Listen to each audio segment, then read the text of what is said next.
트럼프 행정부 출범 이후에 미국의 보호무역주의와 상호관세 정책이 실현되면서 통상 전쟁이 격화하고 있습니다. 이에 따라 경제 불확실성이 커지는 가운데 경기 둔화의 문제도 심각한 상황입니다. 이에 대한 각 후보의 공약을 들어보겠습니다. 발표 시간은 1분 30초입니다. 순서에 의해서 이준석 후보부터 공약 발표 시작하시죠. 트럼프 행정부의 통상전쟁은 아메리카 퍼스트라는 구호 아래 시작됐습니다. 그러나 미국도 자국 내 산업과 소비자에게 피해가 전가된다는 사실을 깨닫고 최근에는 전략을 수정했습니다. 이 사례에서 우리는 깨닫습니다. 상대가 거칠게 나올수록 냉정하고 전략적으로 대응해야 합니다. 국익은 감정이 아니라 치밀한 계산 위에서 세워져야 합니다. 이제 대한민국은 과거와 다릅니다. 반도체 배터리 분야에서 세계적인 경쟁력을 확보했고 방산과 조선업 역시 전략산업으로 성장했습니다. 뿐만 아니라 우리 대한민국은 베트남 전쟁부터 우크라이나 전쟁까지 미국의 안보 전략에 지속적으로 기여한 국가입니다. 따라서 우리는 한미 양국이 단순한 교역국이 아니라 안보와 전략을 공유하는 우방국이라는 인식을 확실하게 해야 합니다. 여기에 중요한 조건이 하나 있습니다. 미국과의 연대를 공고히 하기 위해서는 일본과의 관계 또한 실용적으로 관리해야 합니다. 그런데 이재명 후보는 일본 문제를 정치적으로 이용해온 바가 있습니다. 그리고 과거에 일본을 적성국가라고 표현하기까지 했습니다. 이런 접근으로는 외교 안보의 복잡한 전략 환경을 감당할 수 없다고 생각합니다. 지금 대한민국에 필요한 것은 감정이 아닌 국익, 선언이 아닌 실행입니다. 그것만이 대한민국을 글로벌 위기 속에서 지켜낼 수 있습니다. 네, 이재명 후보 공약 발표하시죠. 네, 트럼프 대통령이 취임하면서 국제 경제 질서가 요동치고 있습니다. 물론 그 트럼프 취임 이전에도 이제 국제사회가 이미 자국 중심주의, 보호무역주의로 회귀하고 있었지만 트럼프 취임으로 인해서 이게 극단화된 것 같습니다. 특히 관세 정책을 통해서 이제 우방국까지 상당히 높은 강도의 압박을 하고 있습니다. 지금 당장 대한민국의 수출 기업들이 곤란을 겪고 있습니다. 그리고 지금 당장 미국과 관세 관련 협상을 해야 됩니다. 저는 이 협상에 있어서 가장 중요한 원칙은 국익 중심이라고 생각합니다. 미국도 요구하는 게 많겠지만 그걸 반드시 100% 관철하겠다는 것은 아닐 것입니다. 또 우리가 맨 먼저 나서서 서둘러서 협상을 조기 타결할 필요는 없을 것 같습니다. 일본도 미리 하겠다는 입장이었다가 지금 좀 선회하고 있습니다. 중국도 마찬가지로 강력하게 부딪히다가 상당 정도로 타협을 했습니다. 섬세하게, 유능하게 이 사태를 잘 준비해야 되겠다는 생각이 듭니다. 대책으로는 이 통상협상을 잘 하되 향후에 수출 시장이나 수출 품목을 좀 다변화할 필요가 있을 겁니다. 특히 경제 영토를 넓히기 위한 외교적 노력이 각별히 필요하지 않을까 생각이 듭니다. 그리고 내수 비중을 이제는 좀 서서히 높여가야 되지 않을까 그런 생각을 하고 있습니다. 자세한 것은 좀 이따 좀 말씀드리겠습니다. 네, 김문수 후보 공약 발표하시죠. 네, 지금 트럼프 대통령과 이 관세 협상부터 여러 가지 한미 간의 현안 문제를 협상을 해야 되는데 트럼프 대통령과 협상에서는 가장 중요한 점이 신뢰입니다. 서로 믿을 수 있을 때만이 이 한미 동맹을 더욱 강화할 수 있습니다. 가장 트럼프 대통령과 저가 가장 우호적인 관계, 여러 가지 신뢰적인 관계가 형성되어 있습니다. 따라서 이런 신뢰를 바탕으로 한미 정상회담을 제가 당선되면 바로 정상회담을 개최를 해서 저희들의 여러 가지 문제, 한미 간의 현안 문제는 단순히 통상 문제만이 아니라 주한미군의 문제, 북한의 핵 무기에 대한 대응, 그리고 중국과의 관계, 또 러시아 문제, 우크라이나 문제, 여러 가지 문제가 있습니다. 우리 한국과 미국 사이는 여러 가지 측면에서 서로 가치를 공동으로 공유하고 있고 또 이익을 공동으로 공유하고 있습니다. 그렇기 때문에 이런 한미의 신뢰를 바탕으로 해서 관세 문제나 이런 문제를 7월 8일 관세가 유예되는 것이 종료되기 전에 성공적으로 끝내도록 하겠습니다. 네, 권영국 후보 공약 발표하시죠. 네, 국민 여러분, 트럼프 대통령의 관세 폭탄은 단순한 관세가 아닙니다. 그것은 약탈입니다. 국내에 투자해야 할 현대 삼성 자본과 일자리를 미국으로 빼앗아 가겠다는 것입니다. 이것은 통상이 아니라 우리의 경제 자주권에 대한 침략입니다. 저 권영국, 트럼프의 약탈적 통상에 굴복하지 않겠습니다. 대한민국의 경제 주권은 결코 협상의 대상이 아닙니다. 미국 눈치 보며 머리 조아리고 조공을 바칠 국민화하는 정부에겐 미래가 없습니다. 싸워야 할 때 싸우지 않는 지도자는 국민의 자존을 지킬 수 없습니다. 스스로 운명을 개척하는 지도자, 자존을 확립한 중견국가의 품격을 가지고 세계의 노동자들과 함께 트럼프와 맞서야 되지 않겠습니까? 그래서 제가 트럼프에게 레드카드를 보냅니다. 다시 보냅니다. 지금 세계는 트럼프와 맞서 싸우고 있습니다. 캐나다, 호주, 멕시코에서 결연하게 트럼프에 맞선 지도가가 승리하고 있습니다. 우리는 미국과 중국 어느 쪽에도 비굴해서는 안 됩니다. 여러 나라들과 연대해서 다자 외교를 펼쳐가야 합니다. 경제 주권과 민생을 우선해서 반도체, 배터리, 에너지 전환, 기후, AI, 바이오 등 국가 산업의 초석을 다지겠습니다. 사람 중심의 경쟁력을 세우겠습니다. 예, 이재명 후보께서 최근에 중국과 대만에 관여하지 말고 모두 CS하면 된다 이래가지고 비난을 받은 바가 있습니다. 그런데 뭐 가질 수 있는 입장인데 이건 너무 친중국적인 입장 아니겠습니까? 어떻게 생각하십니까? 너무 단편적인 생각이시라고 생각되고요. 제가 드리는 말씀은 국익 중심으로 판단해야 되고 대만과 중국 간의 그 분쟁에 우리가 너무 깊이 관여할 필요가 없다. 현상을 존중하고 우리는 거리를 유지해야 된다.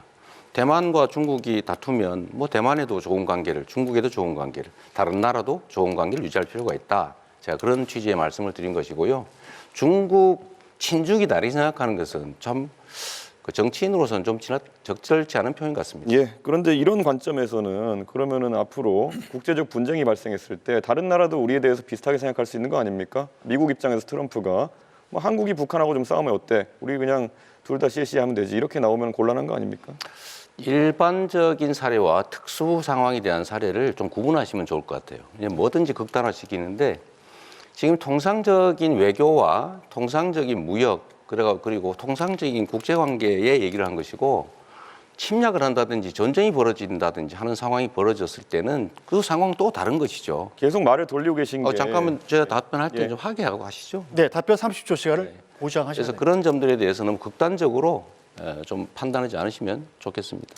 대만과의 관계에서 서로 잘 지낸다 이런 것은 최근에 대만 해협에 대한 위협이 가중되는 상황에서 유사시 발생했을 때 어떻게 대응하겠느냐라는 취지의 그런 질문일 텐데 결국에는 유사시엔 다를 수 있다는 취지로 또 답변하신 거 아닙니까? 그럼 이걸 또 대만이 듣고 중국이 듣고 또 다른 생각할 텐데 이런 식으로 외교에 대해 가지고 하루 자고 일어나면 맨날 답변이 바뀌는 듯한 모습을 보이시면은 신뢰가 떨어지게 되어가지고 결국 외교 관계에서 불리한 입장에 놓이게 됩니다. 결국 양안 관계가 발생했을 때 유사시 상황이 발생했을 때 개입하겠다는 겁니까? 안 하겠다는 겁니까? 침략을 당했을 때 대만이 모든 상황들을 가정을 해가지고 극단화시켜서 판단하면 문제가 생깁니다. 상황이 전개가 됐을 때 그 상황에 맞춰서 유연하게 판단해야 되고 그 판단의 기준은 역시 대한민국의 국익이라야 되고요. 그럴 때 일단 어떤 걸 가정했다고 해서 그대로 밀고 나가면 절대로 안 되죠. 이 외교 관계는 특히 격변하기 때문에 상황에 따른 판단들을 달리 해야 됩니다. 지금 어떤 상태를 가정하고 결정해놓고 상황이 바뀌어도 그대로 가겠다 하는 것은 정말 위험한 생각입니다. 예. 이재명 후보의 공약 중에 보면요. 해남의 솔라시도 그 부지에다가 결국에는 데이터 센터를 왕창 만들겠다. 그리고 그를 위해 가지고 풍력 발전, 서남 해안의 풍력 발전을 많이 활용하겠다 이런 말씀하시는데요. 네. 우선 기본적으로 풍력 발전이 데이터 센터의 안정적인 운영을 위한 알맞은 에너지원이라 보지 않습니다. 그렇기 때문에 결국에는 전라도에선 위에 영광의 원전이라든지 아니면 여수에 있는 화력발전소 등을 이용해가지고 전력을 공급해야 될 것으로 보이는데요. 왜 굳이 그런 불안정한 풍력발전 전원이 있는 곳에다가 이런 데이터 센터를 공약하게 되었는지 의문이고요. 그리고 지금 풍력발전 같은 경우에는 개발 및 운영의 66%, 제조의 83.4%, 금융의 100%가 외국에 넘어가 있고 대부분 그게 중국 쪽입니다. 터빈 분야에서도 보면은 우리나라 업체 점유율은 28%에 불과합니다. 그런데 이런 식으로 전력 생산 단가도 높고 실제로 중국이 많이 장악하고 있는 풍력 발전 시장에 대해 가지고 계속 이렇게 우호적인 발언하는 이유가 무엇인지 궁금하고요. 풍력 발전 같은 경우에는 태풍이 불어서 25m/s 이상의 바람이 불게 되면은 가동을 중지해야 됩니다. 그런 데이터 센터의 기본적인 조건이 뭐냐면은 안정적인 전력 공급입니다. 그럼 아까 말했던 것처럼 영광에서 여수에서 전력 끌고 와야 되고 데이터 케이블 같은 것도 부산에서 끌고 와가지고 이걸 해야 되는데 도대체 중국을 위한 것이 아니라면은 이게 누구를 위한 것입니까? 자꾸 저를 친중으로 한번 몰아보려고 애쓰시는 것 같은데 매우 부적절하다는 생각이 들고요. 원래 이 데이터 센터들은 기본적으로 재생에너지를 쓰는 게 지금 표준이죠. 재생에너지는 기본적으로 간헐성이라고 하는 불규칙성이 본질입니다.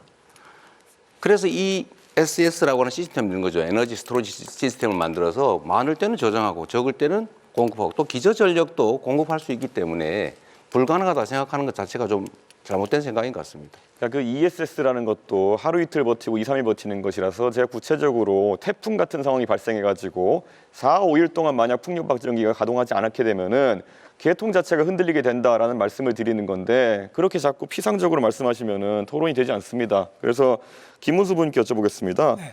김문수 후보님께서 인력 양성에 대해서 말씀하실 때 네. 수출 전문 인력을 10만 명 양성하겠다 하셨는데요. 이게 AI 전문 인력도 20만 명 양성하시겠다 그러고 뭐 좀 규모가 큰 인재 양성 프로젝트를 얘기하시는데요. 지금 한 해에 20만 명씩 태어나는 상황 속에서 수출 전문 인력 10만 명은 어떻게 양성하겠다 하신 건지 궁금합니다. 어떤 사람들입니까? 수출 전문 인력은 꼭 미국이나 이런 데만 수출하는 것이 아니라 전 세계적으로 지금 많이 지금 우리나라 수출도 되고 있기 때문에 그런 부분에서 대학교의 관련 학과만이 아니고 또 인문계, 그냥 예능계, 체육계 이렇게 나온 분들도 세일즈를 한다든지 수출 부분에 대해서 각 전문 기관이나 또 기업에서도 지금 하고 있습니다. 이렇게 해서 1년에 뭐 10만 명, 20만 명 하는 게 아니고 제 임기 중에 그렇게 한다는 이야기입니다. 예.